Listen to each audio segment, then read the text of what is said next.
Hello, everyone, and a very good evening to all of you. Thank you so much for joining me for this webinar brought to you by ETRetail in association with N7, the Nitrogen platform. Now, around the topic of redesigning cybersecurity for digital commerce companies, one thing that we have seen is that digital commerce has always been a lucrative target for cyber criminals, being a treasure trove of personal and financial data. And the big shift towards digital channels of commerce over the last 2 years has led to an unprecedented rise in cyber attacks on digital commerce. So not only is there a rise in the volume of attacks, but also in the level of sophistication of the attacks as the bad actors increasingly leverage artificial intelligence and machine learning technologies. Now, cyber criminals are upping the ante with newer and highly sophisticated weapons of attacks and attack techniques that are powered by AI. And there are new cyber actors emerging and threat vectors veering into new fields, leading to newer and unknown threats that are more devastating than ever in terms of both their scale and impact. Now, as the attacks increasingly veer towards greater sophistication and automation, the challenge is further exacerbated for the IT and the security teams of the digital commerce companies. Now, bad actors are taking advantage of AI ML to launch new class of subtle and stealthy attacks without human intervention, including large-scale denial of service attacks, automated bot attacks, and automated ransomware attacks is something that we are also now seeing going forward. According to a study, 57% of all attacks recorded on the digital commerce websites were carried out by bots in 2021, compared to 33% for all other industries. In fact, automated bot activity is a pervasive threat for digital commerce. The proportion of sophisticated bad bots on digital commerce websites also grew in 2021. Now, this breed of bot is the hardest to stop because they produce mouse movements and clicks that resemble human behavior. And sophisticated bots evade simple defenses and are responsible for account takeover, fraud, denial of inventory that makes it harder for the legitimate users to get to the goods that they want to. Similarly, if you look at the denial of service attacks, they're becoming increasingly automated and more difficult to prevent.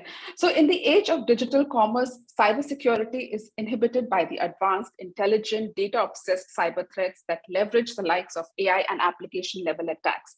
So as a result, the conventional defenses that companies have been used to, like the basic network firewalls or capture-based authentication, are no longer sufficient for security. They instead end up dampening the user experience on the sites, making them lose precious customer traffic and revenue. So the answer lies in equally intelligent defense technologies, AI-powered multi-layered defense mechanisms like zero trust systems, two-factor authentication, and tamper-proof tokens, among others. However, the implementation of all these new age technologies must be prudent and effective. And in today's discussion, we are going to look at how the cyber criminals are upping the ante using AI and how digital commerce companies can defend against these attacks using equally intelligent defense technologies. So to join me for this conversation, please welcome my esteemed panelists. I have with me Mr. Rajesh Dalal, Vice President, IT Infrastructure and Security at MakeMyTrip, Mr. Shashwat Singh, CIO of both, and Mr. Gautam Gurtoo, co-founder and CTO N7, the Nitrogen platform. Welcome, gentlemen. Thank you so much for joining me for this conversation today. Thank you. Thanks, Shipra. Thanks, Shipra. Thank you. So let me start with you, Rajesh. And the malicious actors that we are seeing today are getting more creative with their attack techniques. They're launching more sophisticated attacks that I spoke about, and that not only maximize the damage, but are also difficult to detect. So in your experience, what new trends around hacking techniques are you noticing within your organization? And what is your biggest concern with the way in which these new and more sophisticated cyber attacks are being carried out? Sure, Shipra. So, Shipra, gone are the days wherein you have rightly said the network firewalls used to be the first line of defense for any organization, right? Now, the threat levels have increased over the period of last couple of years, right, which have more targeted towards the endpoint security. So the endpoint security, especially given the last 2 years of pandemic time, has seen the biggest threat in any organization. Because that's one of the easiest way for a hacker to intrude into a personal system and get into organization's network, right? Whether it's through a phishing email or through a social networking hack, all of these have contributed towards new threats to the organizations, and we have been working towards mitigating them using a host of services wherein we could proactively detect and also eliminate the threats. Shashwat, what is your take on some of the new techniques that are being deployed by the malicious actors in terms of how they are launching the attacks, how they're becoming more sophisticated, and what is your biggest concern around that? Sure. Thanks, Shipra. Well, so, according to me, it's a cat and mouse game, right? The attackers are getting smarter by the day, and therefore, the defense mechanisms that we are putting across in our organizations also have to keep evolving. And we were discussing this earlier in one of the other panels, wherein DevOps is not something which would hold us together anymore. It is DevSecOps, which has to, be inculcated in the organization right at the start. Right from the developers, everyone else in the organization has to be fully cognizant of what threats can come in and how do they start, catering to it right at the start. So security has now become mainstream.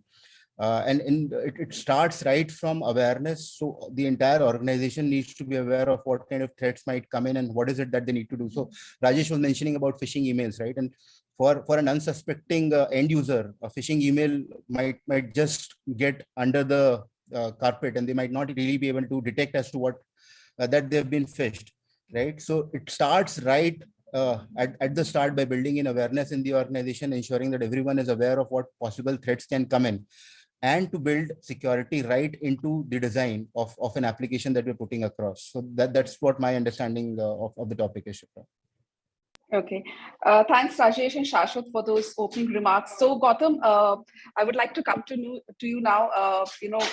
So I have a question, but I would also like you to, beyond that question, also take us through some of the trends that you are seeing as far as cyber attacks on the digital commerce space is concerned. So one is that we are already seeing the sixth generation of cyber attacks becoming mainstream. So what are the next level of cyber risks and new age cyber threats that you foresee that digital commerce companies need to be prepared for?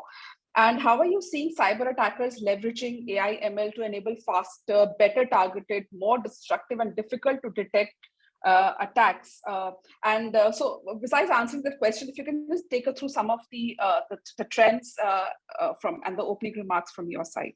Yeah, sure. Thanks, Shipra. So there are a lot of things which have led to the attackers evolve themselves a lot. There are a lot of AI tools which are being used by attackers these days. And if you can see the slides, I've just tried to articulate this better here. As mentioned, Rajesh mentioned it very well, that there are gone are the days when network layer attacks were there. They are still there, but since the systems are so capable, they are no longer a concern. We still see a lot of packet flooding and IP-based attacks coming onto the systems, but they are easily managed by current network layer firewalls. But what is really happening in last few years is that attackers have evolved themselves into, first they tried to scrape the data from the websites, then their DOS and DDoS attacks used to come as volumetric attacks. And then came the evolution of attackers that they started to exploit the web applications with SQL injection, cross-site scripting, remote or local file injections. They were really causing damage at this point because they were extracting information or getting credential stuffing in there. But today's attackers are actually masquerading themselves as legitimate users, and that creates a very big challenge because they are getting indistinguished from the real traffic. So there comes the problem of what is a real request or what is a malicious request. And I also want to distinguish between web apps versus APIs. You know, this whole segment of web application and API protection is actually web app versus APIs. There are two different ways. OWASP has been raising this, that web apps and APIs are different from quite some time now. And they have put top 10 threats to web apps and APIs in separate lists. We don't need to go through all of them, but this is something for you all to take back and review that your systems, whether it's web apps, APIs, obviously mix of all the both the things, are they being protected well from both perspectives? And this also we see in our data, which we see that over the last few years, attacks, that's not a surprise, attacks have greatly increased, but web apps and versus APIs, we see 2x increase in APIs compared to web apps. You know, web apps attacks have increased 4.5 times versus 2.2 times. Another side of this is how effective the tools are in blocking them. Now, a lot of time we see these terms floating around that there are false positives and false negatives. Now, if a tool focuses on reducing the false positive, that means that legitimate customers got blocked because the tool was not able to distinguish between a malicious attack versus a real attack. So it takes a preventive approach and blocks it. Obviously, that's damaging to business. So what teams and tools tend to do is stop using that rule and let the traffic go through. But that opens up a possibility of false negative where attackers will, have a free reign, and you will not have a clue at all. It will just go through unnoticed. So that's a very important thing to review in any tool or your process, that you are not simply removing rules from your system to allow false positive to gain control. So then we did an analysis of around 500 sites.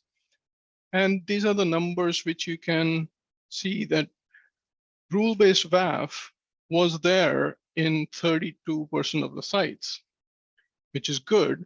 15% sites actually had a WAF, but they were not blocking it. So that's another dangerous thing, that if you only log, WAF is not useful.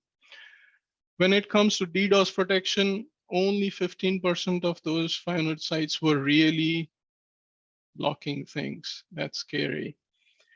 CAPTCHA protection was there in 35% of sites, but CAPTCHA is actually a damper to UX. So it's not really a good thing overall, as far as we think. It's protecting people, sure, but it's actually damaging your business. So that's not good either. Bot protection was there, only 19%. AI ML protection was only in 5% of those sites. So that's not a good sign. A lot of these commerce sites have no clue that they are being attacked, because attackers are so sophisticated these days that they are no longer flooding your system and your site crashes. Oh, then your team then realizes it's blocking, it's attacking. So you take measures. So unknowingly, you're letting your sites being hacked and you have no clue. So that's something to really consider. Now, a quick review of what the tools are there in the market. So what we see is speed and security are two measures which must be taken into consideration for all evaluations. So security, of course, needs to be high, but it should not add a performance penalty to your system. So what we did is just an overall thing, different types of tools out there right now, and there's measure of how good they are in terms of security versus speed. Another aspect is licensing costs, of course. and the manageability of the system. Is the system totally independent, or your team has to do spin wheels to really measure it? So that's another criteria to look through and see where it is. In putting this in perspective, nitrogen has a multi-layer system. So we have the basic layer, blocking traffic to your direct to your origin servers. We have network firewalls. We have the usual thing of request caching. What people forget is request caching is also a security measure, because that request which gets served from the edge cache will not let the attacker reach your servers. It's a very important aspect, and obviously it improves the performance as well. Win-win. Then we have DDoS mitigation layer. DDoS mitigation layer also has to be flexible. You cannot have one rule. Different parts of a site, search or shopping cart, they're two different things. They need to be protected slightly differently. Different rules need to happen there. Then black and white listing of sources. Then WAF rules need to be really personalized to your site. It cannot be just one thing for everything. It's not a democratic world. Your application is different. Your attackers are actually tuning their attack to your application. So the rules need to be equally personalized to the attack as well as your functional behavior of the site.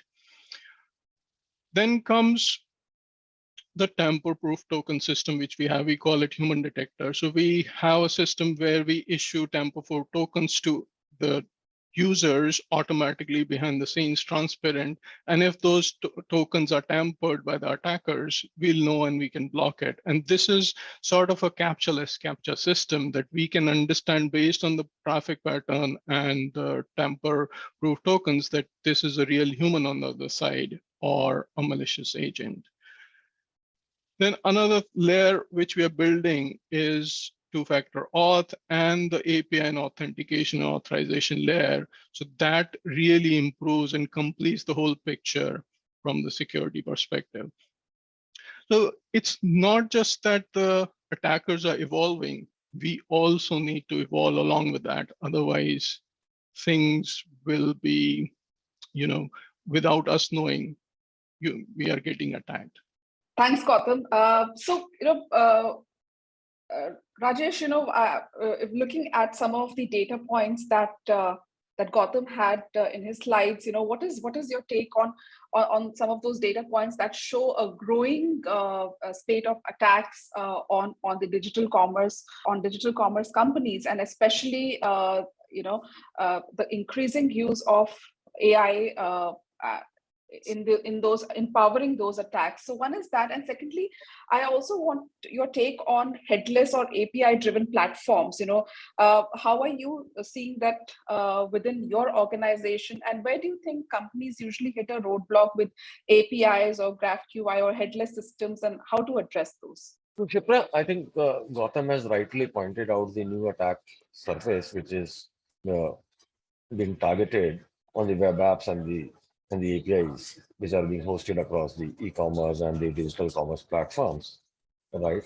And bot is one of the biggest category of threat for any organization today, because it's not only threatens your organization from a security incident, it also increases your cost of the cloud resources, because you have to continuously serve those bots.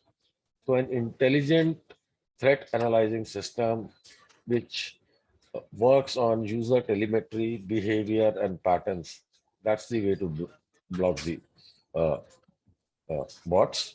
The traditional WAF, signature-based WAFs, will not be able to block the intelligent bot attacks which are happening today with the use of artificial intelligence and a lot of other sophisticated tools, because no more the bots are manual bots. It's all automated bots which keep on hampering your applications. And what was the second part of the question? If you could just repeat, I missed that out. So my second part of the question was that we are seeing a lot of organizations now migrating towards headless or API-driven platforms. So are you also moving or planning such a move as well? And what are your concerns around about APIs, GraphQL or headless systems from a security standpoint? See, from an organization perspective, we are completely moving on towards microservices and API-based model. So that is the way you got to scale up in a cloud-based environment, right? And at the same time, when you are going into microservices and API level uh, exposures, your threat levels also increases. So we are equally deploying tools and practices in place to protect our digital assets. Okay, thanks. Shashwat, similar question. What are you moving towards headless or API-driven platforms, or if not, are you planning such a move as well? And any concerns around that, around APIs or headless systems that you have? Sure.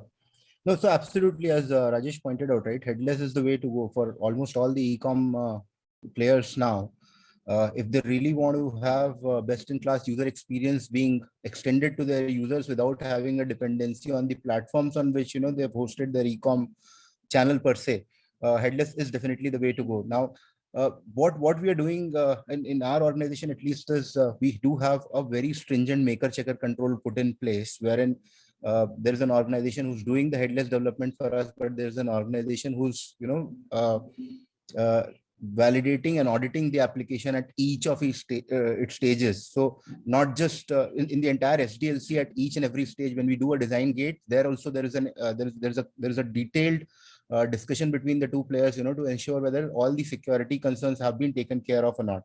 So that's what is being done now to hedge the risk. But as I said earlier as well, it's a cat and mouse game, and therefore having an intelligent threat detection system in place, which lets us very clearly segregate between an actual malicious human driven attack that is coming our way or a bot driven attack coming our way, that is definitely the need of the hour.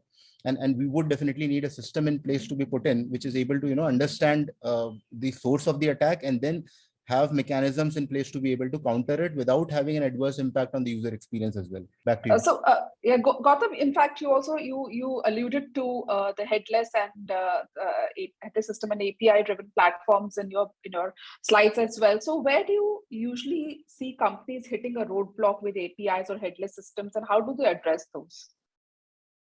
Yeah, of course. So as we know, there is a big wave starting, and I say it's just starting of modernization of digital commerce, and microservices and headless commerce is the way to go for many commerce sites. Not everything, but most of the big volume sites will migrate into an architecture of microservices and headless. Once we have this API systems, actually we are creating this API architectures so we can be very agile from a business perspective. We can scale better, but this is also helping the attackers because they can be very efficient with APIs. They don't need to parse and extract information from pages and stuff. They simply get a nice JSON object which is ready-made and take it. And API system security is quite different than a web app security. And another technology which is very gaining grounds is GraphQL. So GraphQL is another type of API system where the client decides what type of information or how much information will be sent by the server. In a traditional API, server decides what do I want to send to the client.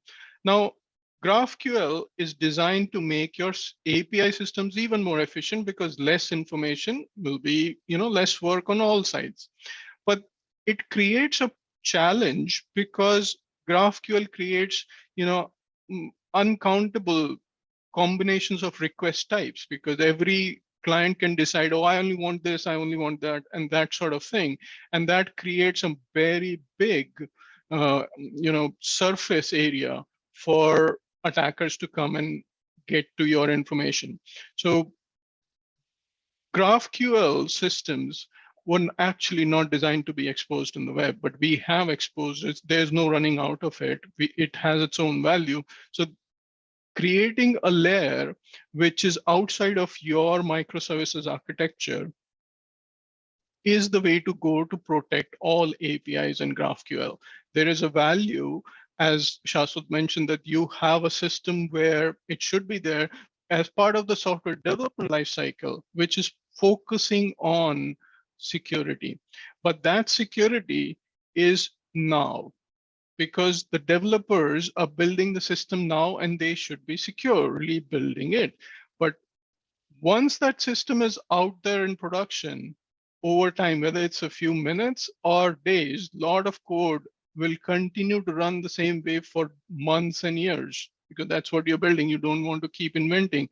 But evolution is happening outside. Attackers are going to start attacking it. So SDLC is very important, but having a offloaded system for security where responsibility is not actually by the code, it's actually by that external layer, which is away from your internal systems, it's at the edge, is the way to go for all APIs and GraphQL systems. And obviously that layer needs to be bolstered with AI, machine learning, traffic analysis, and all sorts of multi-layer systems. It cannot be just one. Plus, it cannot just be, machines. It needs to be a humanly managed system as well. Right, right. So I'll take a short pause here, and I would like to tell the people in the audience that we will be taking up questions towards the end during the Q&A session. So if you have any questions for any of our panelists, you can drop them in the Q&A box that you can see at the bottom of your screen, or you can also send them to us over chat, and we will take those questions towards the end. So coming back to you, Rajesh, now when we are talking of attacks that are highly sophisticated, that are highly automated, that also means that the defenses have to really be beefed up to become equally intelligent. So, how do you see, how do you see your cybersecurity tools and strategy being beefed up, and how are you leveraging AI ML to counter and neutralize these next generation of AI-powered cyber threats? So from an organization perspective, we have deployed multiple layers of security, right? Starting from the parameter to the application to the endpoint, right?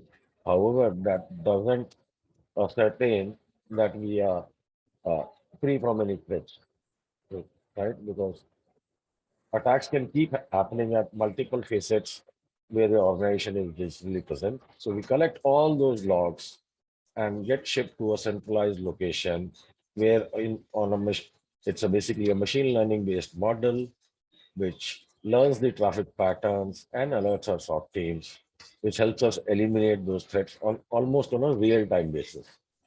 Because you could always deploy tools, best of the tools in class, right? But if you do not act on time on the alerts and the threats received and do not correlate them, then those tools and the investment goes for a waste. You're still vulnerable.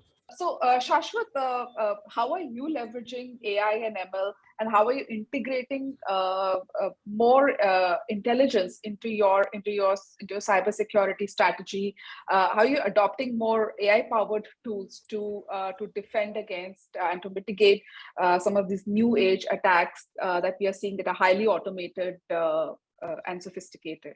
Right. So we have a two-pronged strategy here. One, rather than taking a multi-cloud approach, we are hosted on a single cloud. Almost all of our applications on that one single cloud, and we do have heavy reliance on security features and tools being provided by the cloud service provider to ensure the applications are secure by design, and they're also in a position to cater to some of these attacks that are coming through.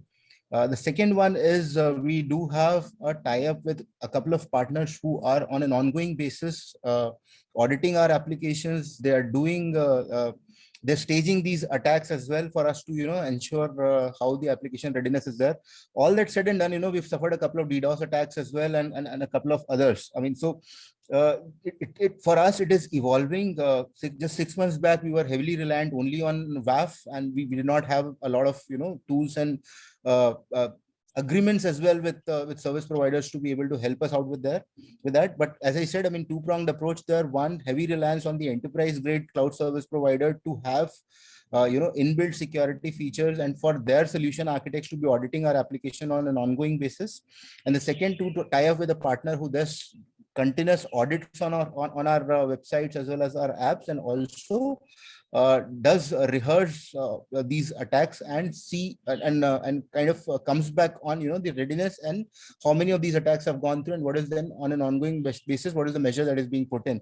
But just to be honest, to be able to put in a really cutting edge tool that takes care of all of these malicious attacks that are coming our way is something that still needs to be done. So Gautam, what is your take on that? On what Shashwat is saying, that when it comes to a tool that really takes care of all the sophisticated attacks is yet to be there? And secondly, another question that I have for you is, while we are seeing that organizations are adopting AI, and AI is becoming an integral part of the cybersecurity tech stack and a key tool in their arsenal against cyber criminals, there is still a lot to be done when it comes to optimally leveraging AI in cybersecurity. So what do you see as some of the challenges that digital commerce businesses face when it comes to optimally leveraging cybersecurity that is built or powered by AI, and any best practices that you suggest to leverage AI's game-changing approach to solving the complex problems in cybersecurity? Sure. So one thing is still true, that police will come after the attack is over. So even if we use and call AI to stop attackers, attackers are using it better, and they continue to do that. AI is definitely a must-have these days, because the attackers are using it. You need to have the same level of technology to even attempt to block them. See, I'll give you a simple example. So a DDoS attacks is happening. Probably 5-6 years ago, if a DDoS attack is, let's say 100-500 requests per minute is coming on a site, and it's trying to scrape the site or just kill the site, we used to put a rate limiting system and stop, let's say, anything over 100 requests per minute. And attackers used to continue on 500 requests per minute, and they get blocked. Nowadays, attackers are sensing that we are blocking it. They are sensing that we are blocking at 100, so they come at 99, 98 requests per minute. So our system evolves, automatically learns into and say, now put a block at 80. There's a whole cat and mouse thing going on, but at some point you're going to come down at 5 requests per minute. That's a very normal, legitimate traffic. You can't use it anymore. DDoS rate limiting, however flexible it is important, but is losing its value. You need to then put an AI system to understand the traffic patterns, not just number of requests per minute, how a human behaves compared to how a machine is programmed to attack. Now, that is something which we did 4 years back. Attackers have evolved again.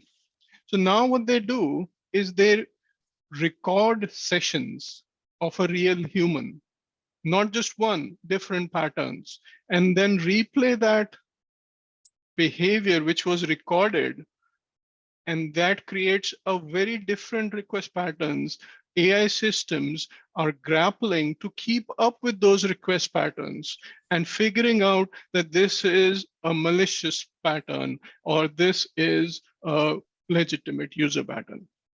So this is the fight which continues to happen.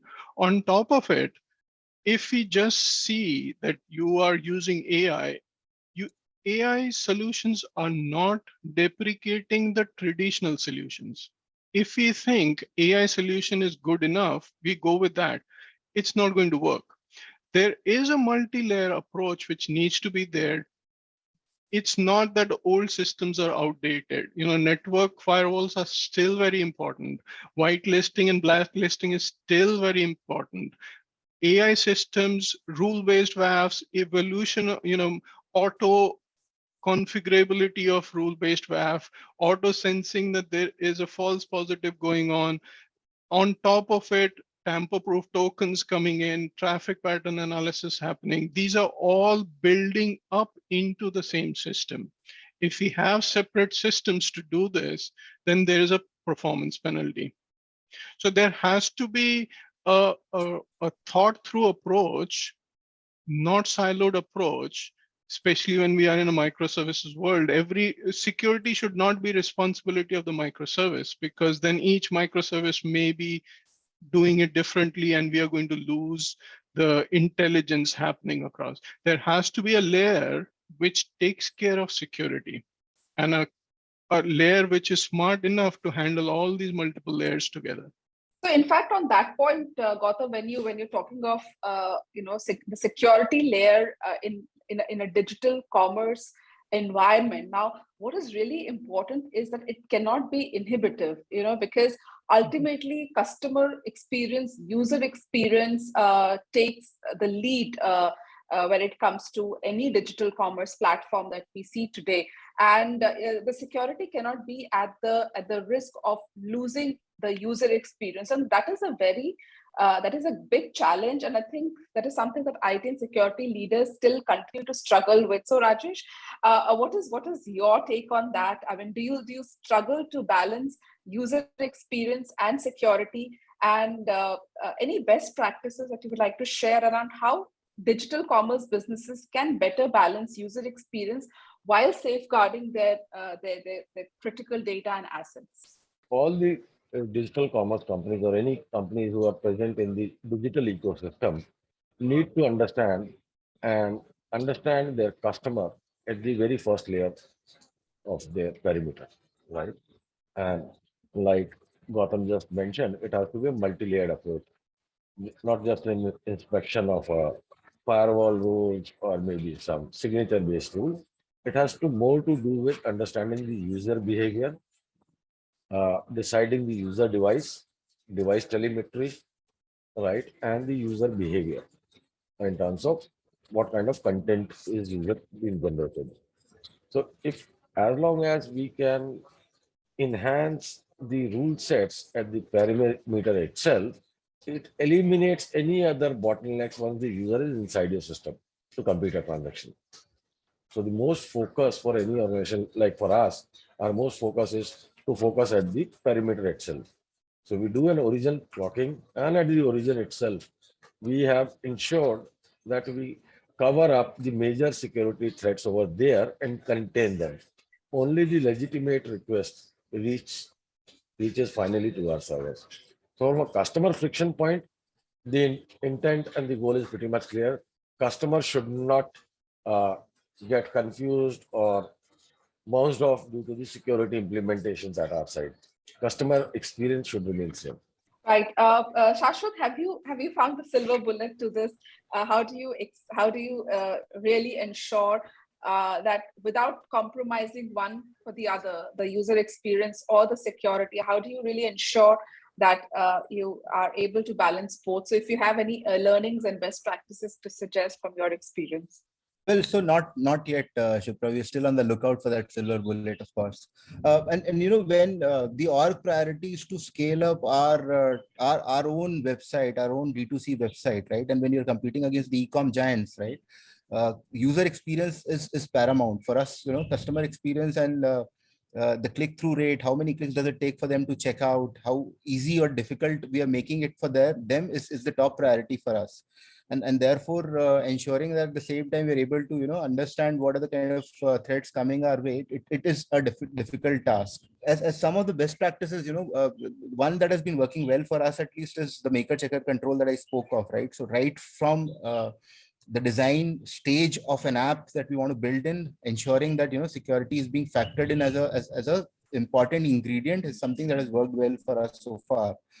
But we are definitely on the lookout for a partner or a tool, which can actually ensure that we are in a position to mitigate all of these risks that are coming our way, and at the same time ensure that the customer experience is important. It's paramount for us, and it's not getting compromised at all. Thanks for sharing the candid view, Gautam.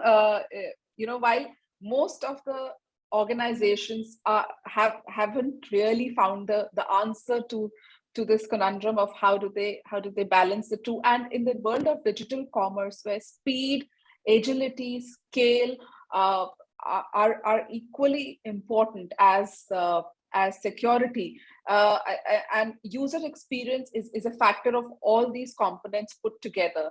So how can organizations, maybe they haven't reached there yet, but how can they start making the progress in terms of ensuring that they bring in the balance between security and user experience? We designed nitrogen system just to actually get rid of that conundrum. See, if you talk about performance and security, as such, they are NFRs, non-functional requirements. They're usually considered overheads, but they should not be. They are the critical parts these days. Security and performance has to be the business functionality in the mindset that needs to be there. Now, if you come to the technical side of things, if we are designing a system, an e-commerce system from the server side, headless, APIs, whatever you want to take it, the fundamentals remains the same. If I am there to design a very performant system or a very secure system, I will lose business agility, because highly efficient systems and highly secure systems are difficult to change. Systems should be designed for business agility. Technology is not the king.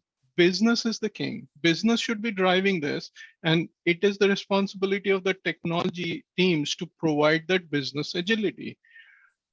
Hence, we designed nitrogen, because we were fed up of having this conundrum in our systems.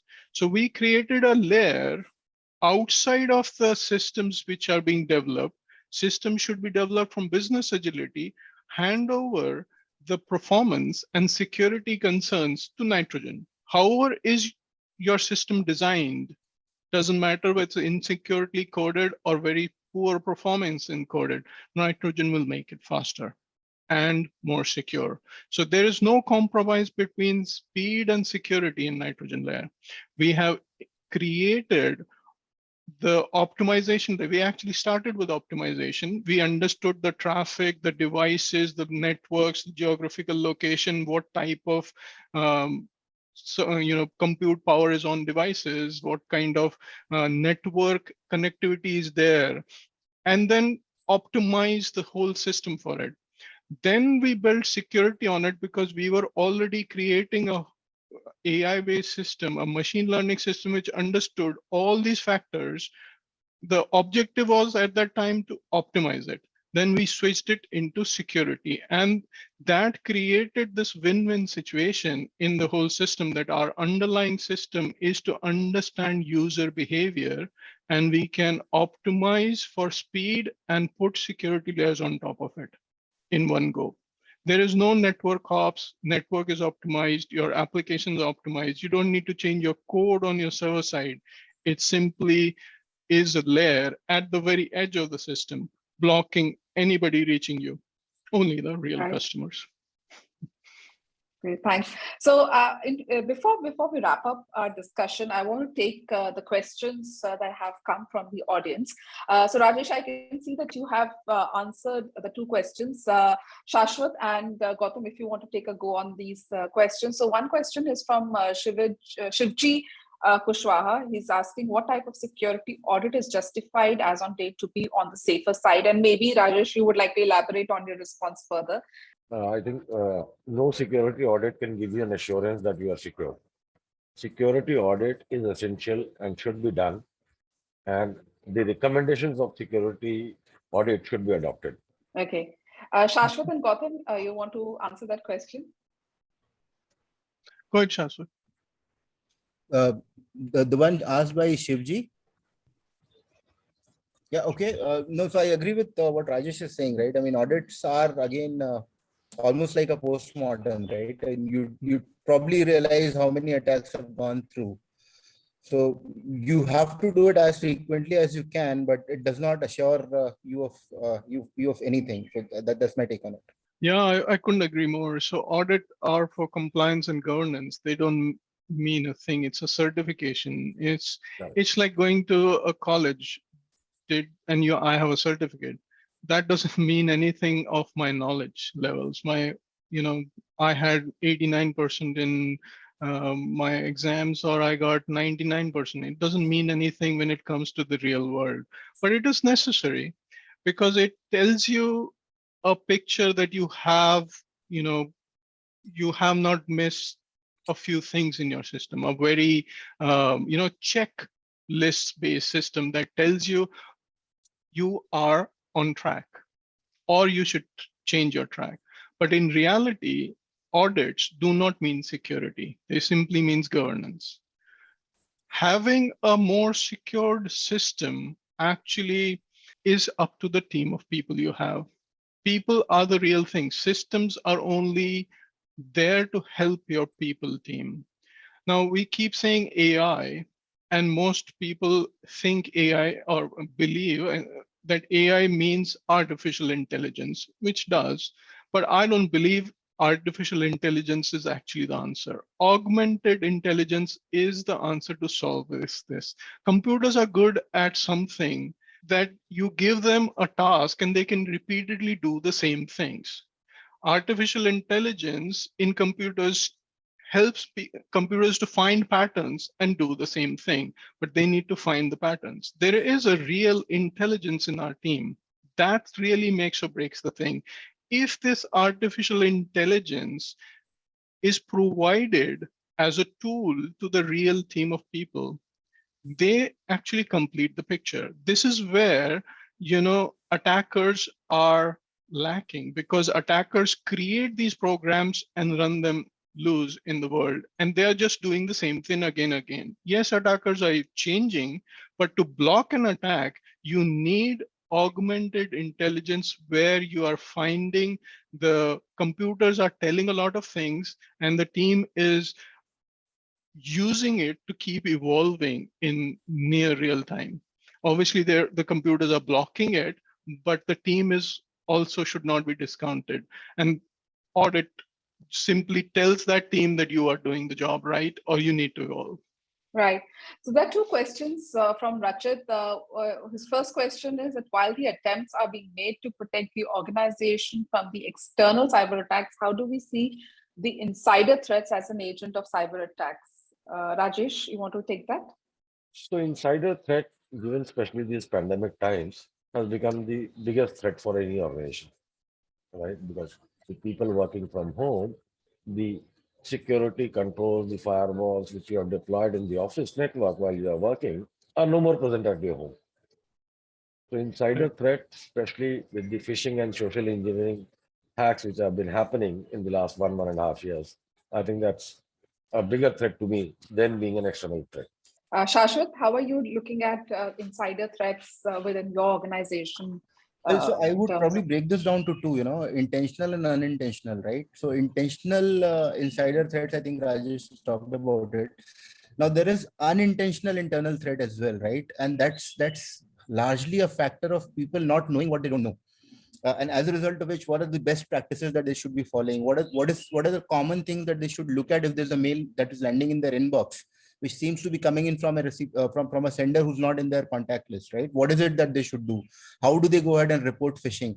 So awareness entirely across the organization, starting from the top to the bottom, right? That is one bit that would help us take care of these unintended internal threat that might get created.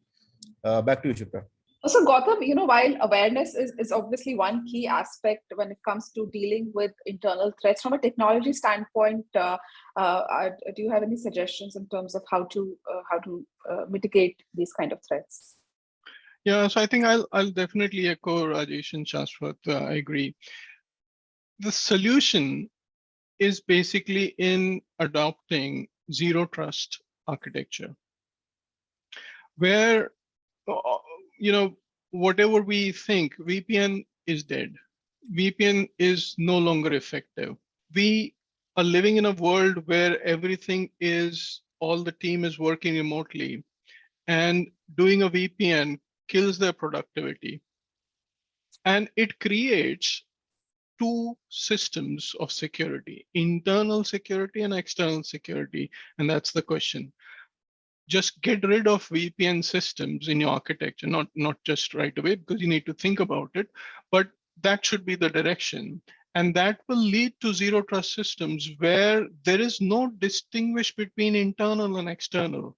Everything should be considered external and use the same sophisticated protection systems and same layers of security. Internal people should not be trusted as, unintentionally. They may be, harboring malicious code in their laptops or whatever, so many things.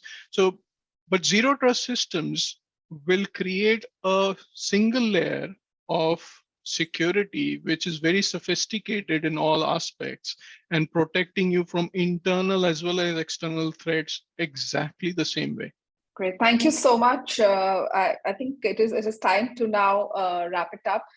Thank you so much for your inputs and to the audience as well for the questions. It was a great session and it was a pleasure talking to all of you. One thing that I want to leave everyone with is that, when it comes to digital commerce, I want to allude back to the last question and the answer there in terms of finding the right balance between user experience and security is something that is no longer good to have. It is a must-have for all digital commerce platforms. And as they look at striving that balance, they will have to relook at some of their cybersecurity strategies going forward and look at increasingly intelligence and AI, not just artificial intelligence, but augmented intelligence driven systems to augment their cybersecurity tech stack. Thank you so much, everyone. And with that, I wish you all a great day ahead. Thank you. Bye. Thank you.